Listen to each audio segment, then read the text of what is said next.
El ramo 3, las fianzas administrativas, y el ramo 4, que son las fianzas de crédito. Son nuestros grandes ramos. Vamos a, no sé si en este caso, en forma específica sobre de estos ramos, nos pudiera dar algún ejemplo para que el público que nos está escuchando y viendo a través del internet pudiera tener un concepto más claro. No sé si esta fianza tenga el concepto mismo sobre el concepto que hablábamos de la fianza civil. Sí, claro que sí. Si les parece, pudiéramos pasar a comentar cada uno de los ramos. Si está usted de acuerdo, licenciado. Sí, yo quisiera antes, si me lo permiten, Sergio, el licenciado Campo, en esta parte que señalaste, la fianza empresa y la fianza judicial, o sea, enfocar, si podríamos definir las partes que establecen cuáles son las partes que se regulan en la fianza empresa y cuáles son las partes que se establecen en una fianza judicial para poder distinguir una de otra y después poder entrar a cada uno de estos 4 ramos que se está estableciendo. Muy bien. Bueno, de hecho la fianza judicial pertenece a la fianza de empresa. De hecho forma parte de la fianza de empresa clasificada dentro del ramo 2, ¿verdad? Ahora, a lo mejor, si interpreto bien su comentario, licenciado, usted refiere a cuáles son los elementos que participan. A lo mejor vale la pena primero definirlos. Sí, o sea, yo puedo estar equivocado, por eso aquí para tener su ilustración, o sea, de las partes que intervienen en la fianza, por decir, el afianzado, inclusive el deudor solidario, el beneficiario, los que intervienen dentro de ese proceso. A ese va enfocado mi pregunta. Correcto, muy bien. Entonces, miren, vamos a comenzar a definir quiénes son los personajes y cuáles son los requerimientos, ¿verdad?, para la emisión de una fianza y cuál es su aplicación, ¿verdad? Bueno, la fianza de empresa surge para garantizar, como decíamos, cumplimientos de obligaciones en un contrato. Esta fianza de empresa es otorgada a través de compañías afianzadoras que están debidamente concesionadas, autorizadas y reguladas por la Comisión Nacional de Seguros y Fianzas y también por la Ley Federal de Instituciones de Fianzas.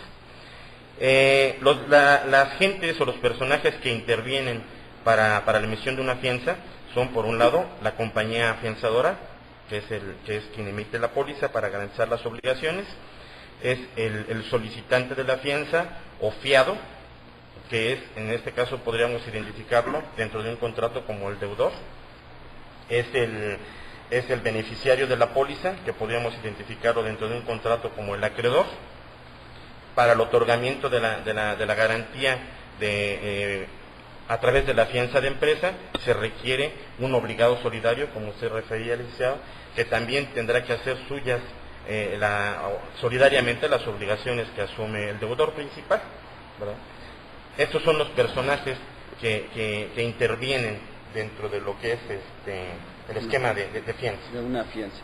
No sé si nos pudiera permitir en este momento hacer un corte, licenciado, para poder retomar lo que estamos hablando y poder darle pues al cibernauta precisamente toda esta gama de los tipos de fianza que existen, y yo creo que estamos partiendo muy bien desde el punto de vista de hacer esa diferenciación en cuanto a una fianza específica de empresa a una fianza establecida dentro del Código Civil. No sé si me permita, vamos a un corte, por favor.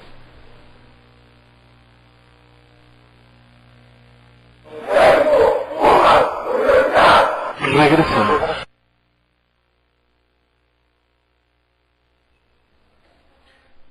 Muy buenas noches, gracias, Jerónimo. Continuamos en este caso hablando con el licenciado Alberto Campo, y pues ya estamos escuchando y retomando la situación de que el día de hoy estamos hablando de la fianza como acto jurídico, la fianza establecida como fianza empresa, que ya nos comentó el licenciado Campo la diferencia que existe entre la que se encuentra regulada en el Código Civil y esta que encontramos regulada principalmente por la Ley Federal de Instituciones de Fianzas, que es quien recoge todo lo referente a esta fianza que nos está mencionando el licenciado Campo. Qué bueno que el día de hoy tengamos aquí a este personaje, pues al licenciado Campo, con la trayectoria que tiene dentro del sector afianzador, y pues para poder continuar sí me gustaría que nos pudiera seguir manifestando lo que nos decía sobre de estos conceptos y estos ramos que usted nos menciona que existen dentro de la fianza empresa, licenciado. Muy bien.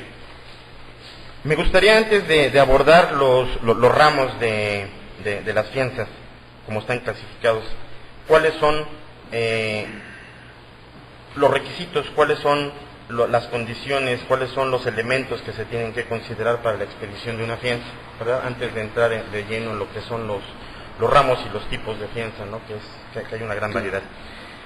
Para comenzar, se requiere retomando que la fianza es un contrato accesorio a un contrato principal, pues se requiere de un documento fuente, el cual tendrá que ser necesariamente un contrato, un pedido, una orden de compra, en fin, cualquier documento a través del cual se adquieran derechos y obligaciones. Este documento tiene que ser conocido por la compañía que emita una fianza. Estamos hablando de fianzas de empresa, no lo olvidemos. Este documento es importante que lo conozca la compañía afianzadora, porque de esta manera sabrá qué es y cuáles son las obligaciones que se tendrán que garantizar y hasta dónde llegan su compromiso en garantizar precisamente esas obligaciones. Se requiere también conocer a quién se va a afianzar. Es muy importante conocer a quién se va a afianzar, en razón de que el concepto afianzar se tiene que estar debidamente contemplado dentro del giro, dentro de la actividad propia que maneja la persona física o moral que pretende garantizar esas obligaciones a través de la fianza. Se requiere también para poder conocer a quién vamos a afianzar, de la escritura constitutiva. Se requiere también los poderes de las personas que representan a esa persona moral en su caso, o bien a la persona física, y se requiere conocer su situación financiera. Es muy importante también, porque de esa manera tendremos un parámetro hasta dónde puede comprometerse con su propio patrimonio, o bien si se requiere de una firma de obligación solidaria para poder respaldar las obligaciones. Esto, en caso de que se requiera de una firma solidaria, esta persona, que también puede ser física o moral, tendrá que acreditar su solvencia a través de su situación financiera o bien de bienes con los que se puedan garantizar las obligaciones. En este caso, los requisitos que se debe de tener para una fianza. En este particular, y avanzando sobre el punto que nos mencionaba el maestro Roberto, ya nos mencionó sobre la situación del fiado, del obligado, en este caso precisamente la situación del beneficiario de la fianza. Pero si pudiéramos en un momento dado hablar de los ramos que usted nos mencionó, ejemplos específicos para empezar con la situación del ramo que nos menciona de fidelidad. ¿Eso dónde lo vemos en forma común o es raro? No sé si nos pudiera mencionar un poco sobre ese particular. Claro que sí. Vamos a partir ramo 1, que es fianzas de fidelidad. La descripción de la fianza de fidelidad es una garantía a través de la cual se tiene garantizada el desempeño de las funciones de las personas para con sus contratantes.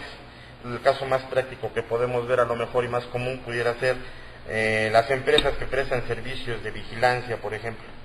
Esas empresas requieren de que su personal ingrese a las instalaciones de quien lo contrata, y al mismo tiempo se tiene que garantizar que estas personas pues tengan un buen desempeño en su trabajo, que no vayan a disponer del patrimonio de quien lo está contratando. En caso de que fuera de esta manera, la compañía afianzadora tendría que resarcir los daños, ¿verdad?, en la cuantía que se fueran tomando bienes del patrimonio de quien los contrata.